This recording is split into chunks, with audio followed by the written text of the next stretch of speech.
Doctor Yunus ও তারেক রহমানের বৈঠকে শেষ হয়েছে এই বিষয়ে প্রেস ব্রিফিং করছিলেন প্রধান উপদেষ্টার প্রেস সচিব শফিকুল আলম এবং সেই সাথে ছিলেন বিএনপি নেতা আমির খসরু মাহমুদ চৌধুরী। দর্শক, বৈঠকের ব্যাপারে আরও তথ্য আমরা আপনাদেরকে জানানোর চেষ্টা করব। আমাদের সাথে এই বৈঠকের বিষয়ে আরও তথ্য নিয়ে যুক্ত হচ্ছেন আমাদের সহকর্মী মোহন ইসলাম কারওয়ান বাজার থেকে।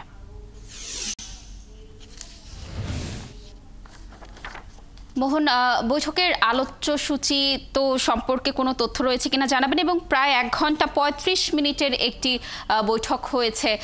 যৌথ ঘোষণার মাধ্যমে কি কি তথ্য আসলে উঠে আসলো জানাবেন আমাদের। আসলে যে ঐতিহাসিক যে বৈঠক প্রফেসর মোহাম্মদ ইউনূস এবং তারেক রহমানের মধ্যে সেই বৈঠকটি 1 ঘন্টা 35 মিনিট অর্থাৎ দুপুর 3টা 35 বা 30 মিনিটের পরেই কিন্তু শেষ হয়ে যায় এবং তারপরে একটি যৌথ ব্রিফিং হয়েছে, যেখানে ছিলেন বিএনপি স্থায়ী কমিটির সদস্য আমির খসরু মাহমুদ চৌধুরী এবং যিনি বিএনপির ভারপ্রাপ্ত চেয়ারম্যান তারেক রহমানের আন্তর্জাতিক বিষয়ক উপদেষ্টা হুমায়ুন কবির, এবং সরকারের পক্ষ থেকে ছিলেন খলিলুর রহমান যিনি জাতীয় নিরাপত্তা উপদেষ্টা এবং প্রেস সচিব শফিকুল আলম। সেখানে আসলে বৈঠকের বিষয়ে যে ব্রিফিংয়ে বলা হয়েছে কয়েকটি বিষয় এসেছে, বিশেষ করে নির্বাচনের যে বিষয়টা, সেই নির্বাচনের বিষয়ে জাতীয় নিরাপত্তা উপদেষ্টা খলিলুর রহমান বলেছেন যে অতি শীঘ্রই নির্বাচন কমিশনার একটি নির্বাচনের যে তারিখ সেই তারিখ সামনে নিয়ে আসবেন এবং যে জুলাই সনদ যার কথা বলা হচ্ছে সেই জুলাই সনদ জাতীয় ঐক্যমত্যের ভিত্তিতে, অর্থাৎ রাজনৈতিক দলগুলো যে ঐক্যমত্যের ভিত্তিতে হবে সেই ভিত্তিতে হবে বলে কিন্তু আমির খসরু মাহমুদ চৌধুরী বলেছেন। এবং ব্রিফিংয়ে এখানে যারা স্থানীয় সাংবাদিক ছিলেন লন্ডন এবং ব্রিটেনের, তারা কিন্তু জিজ্ঞেস করেছেন, প্রশ্ন করেছেন। সেই প্রশ্নের উত্তরে আমির খসরু মাহমুদ চৌধুরীকে প্রশ্ন করা হয়েছিল যে তারেক রহমান যিনি ভারপ্রাপ্ত চেয়ারম্যান তিনি দেশে কবে নাগাদ যাবেন বা দেশে যাওয়ার বিষয়ে কোনো ধরনের বাধা নিষেধ রয়েছে কিনা। সেই বিষয়ে আমির খসরু মাহমুদ চৌধুরী বলেছেন যে তারেক রহমানের দেশে যাওয়ার ব্যাপারে কোনো ধরনের বাধা নিষেধ নেই, তিনি যখন খুশি যেতে পারবেন, সেই জায়গা থেকে তিনি সিদ্ধান্ত নেবেন আসলে কবে নাগাদ তিনি বাংলাদেশে আসবেন। এবং যেই বৈঠকটি হয়েছে সেই বৈঠকটি বেশ ফলপ্রসূ হয়েছে বলে কিন্তু যারা সেখানে ছিলেন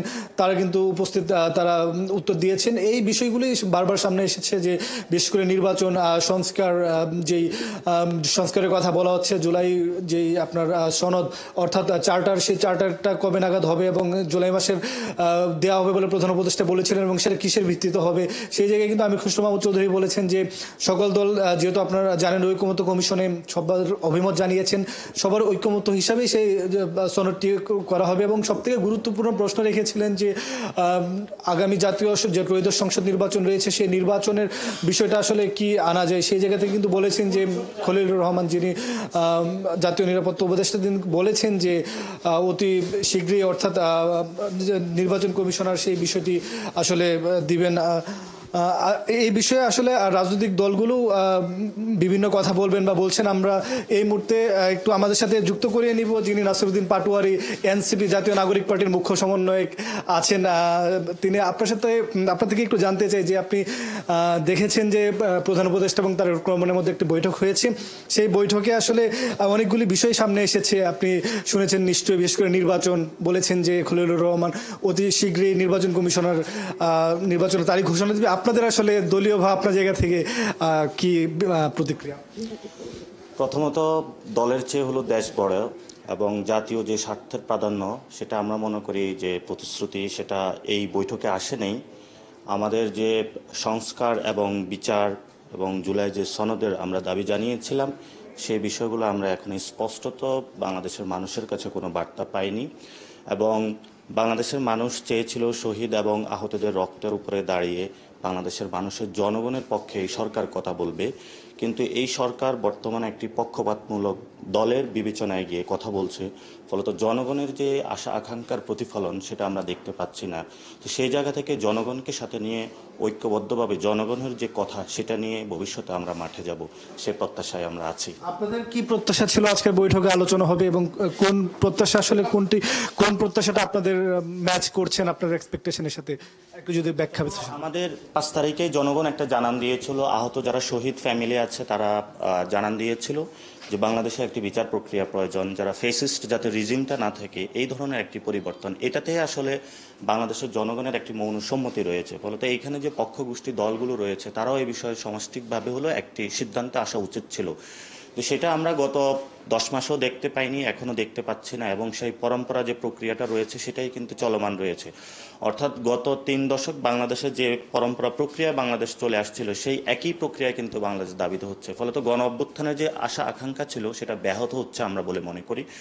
এবং জনগণের এই জায়গায় আরেকটি বিষয় ছিল, সেটা হলো আমাদের আমূল সংস্কার, মৌলিক যে সংস্কার, যাতে ফেসিবাদী কোনো কাঠামো ব্যবস্থা না থাকে, সেই বিষয়ে আমরা কোনো স্পষ্টত বার্তা এখনো পাইনি। যে প্রেস ব্রিফিং একটু আগে করেছিল, আমরা সেখানে শুধু নির্বাচন কেন্দ্রিক এই সরকারের একটি সরকারের পর আরেকটি সরকারের যে পরিবর্তন সে বিষয়ে বক্তব্য দেখেছি, যে একটি সিস্টেমের যে পরিবর্তন সে বিষয়ে আমরা কোনো আশা অনুরূপ কোনো বক্তব্য আমরা দেখতে পাইনি। সেটা আপনার থেকে জানতে চাচ্ছিলাম। খলিলুর রহমান বলেছেন যে নির্বাচন কমিশনার অতি শীঘ্রই একটা নির্বাচনের তারিখ দিবে, সেই তারিখটি নিয়ে আসলে বা এই বক্তব্য নিয়ে আপনাদের পক্ষ থেকে প্রতিক্রিয়া কি? গণতান্ত্রিক প্রক্রিয়া তো আমাদের যেতে হবে, কিন্তু নির্বাচন নিয়ে যেভাবে হলো বিভিন্ন দেশে মিটিং হচ্ছে তেমনিভাবে হলো জুলাই সনদ সংস্কার এই ভিত্তিগুলো আসা উচিত। এবং কোনো একটি দলের পক্ষে আমরা আশা করি যে সরকার কাজ করবে না, সকল দল মত পক্ষ একসাথে বসে এই বিষয়ে সিদ্ধান্ত নেবে। এটা লন্ডন বৈঠকের উপরে আসলে নির্ধারিত হবে না যে বাংলাদেশের মানুষ কি চায়, সে বিষয়ে জনগণ, বাংলাদেশের জনগণ এখানে আছে, জনগণই এখানে বসে নির্ধারিত হবে। তো জনগণের ময়দানে যারা বিভিন্ন দেশে রয়েছেন তারাও দেশে আসবে, মানুষের সম্মুখে বসবে, মানুষের সামনে বসে সিদ্ধান্তটা নেবে। এভাবে যে দ্বিপাক্ষিক যে বৈঠকটা হয়েছে এটা কোনো রাষ্ট্রপ্রধান টু রাষ্ট্রপ্রধানের সাথে হয়নি, একটা দলের সাথে হয়েছে। ফলত আমরা মনে করি এটার মাধ্যমে যে জনমানুষের আকাঙ্ক্ষা সেটা নির্ধারিত হয়নি। এবং নির্বাচনের যে তারিখটা এসেছে সেটা আমরাও চাই গণতান্ত্রিক প্রক্রিয়া দ্রুত যাওয়া হোক, কিন্তু আহত এবং শহীদদের ফ্যামিলির যে আকাঙ্ক্ষা বাস্তবায়ন সেটা যদি আমরা করতে না পারি, আমরা মনে করি বাংলাদেশ তার সঠিক পথে যাবে না, একটি অন্য পথে ধাবিত হবে বাংলাদেশ। লাস্ট বিষয় যেটি হচ্ছে যে জুলাই চার্টার যেটি হবে সব দলের ঐক্যমতের ভিত্তিতে, জনাব আমির খসরু মাহমুদ চৌধুরী বলছিলেন, সেই বিষয়ে আপনাদের জায়গা থেকে কি বলবেন? আমরা তো প্রথমে বলেছিলাম জুলাই সনদের বিষয়ে, যেটা হলো একটি ঘোষণাপত্র হবে, এবং এটা আমরা সংবিধানে, যেটা আমরা বলেছিলাম যে গণপরিষদের মাধ্যমে সংবিধানের একটি আমূল পরিবর্তন। এবং জুলাই চার্টার আর ঘোষণাপত্র কিন্তু আলাদা জিনিস। এবং ঘোষণাপত্রের মাধ্যমে আমরা দেখেছিলাম বিএনপির সাথে আমাদের কথা হয়েছিল এবং সেখানে কিছু ঐক্যমত এসেছিল, এবং সেটা সরকারও বলেছিল এই কার্য দিবসের মধ্যে হলো 30 কার্য দিবসের মধ্যে তারা ঘোষণা করবে। এই বিষয়ে আমরা স্পষ্ট এখনো বক্তব্য পাইনি। আর জুলাই চার্টারে এটা 90-তে যে ধরনের একটি সোশ্যাল কন্ট্যাক্ট হয়েছিল, শুধু সেই ধরনের একটি কন্ট্যাক্ট হয়ে আছে, সেটার আমরা 90-এর কোনো কন্ট্যাক্টের বাস্তবায়ন দেখি নেই। ভবিষ্যতেও এই ধরনের বাস্তবায়ন হবে বলে আমরা আশা করি না। যদি জুলাই ঘোষণাপত্র আমরা পাই, হয়তো বা ভবিষ্যতে আমাদের মহান মুক্তিযুদ্ধের সময়ে যে একটি ঘোষণাপত্র ছিল, যেটা এভাবে আমাদের সংবিধানে একটা অ্যানেক্সের মাধ্যমে যে বর্তমানে এখন আছে, সেই হিসাবে আমরা ভবিষ্যতে যে সংবিধান রচিত হবে সেই সংবিধানে এই যে গণ অভ্যুত্থানের আশা আকাঙ্ক্ষার প্রতিফলনটা ঘটবে। সেই জন্য জুলাই চার্টারটা যেমন জরুরি, ঘোষণাপত্রটা অনেক বেশি আমাদের কাছে এটা জরুরি। ধন্যবাদ নাসরুদ্দিন পাটোয়ারী। আপনি যেমনটা শুনছিলেন এনসিপির মুখ্য সমন্বয়ক তিনি বলছিলেন যে জুলাই চার্টারের পাশাপাশি জুলাই ঘোষণাপত্র জরুরি, এবং তার দলের এবং তার নিজের কিন্তু প্রতিক্রিয়া জানাচ্ছিলেন আজকের এই বৈঠকের বিষয় নিয়ে। লাবণী।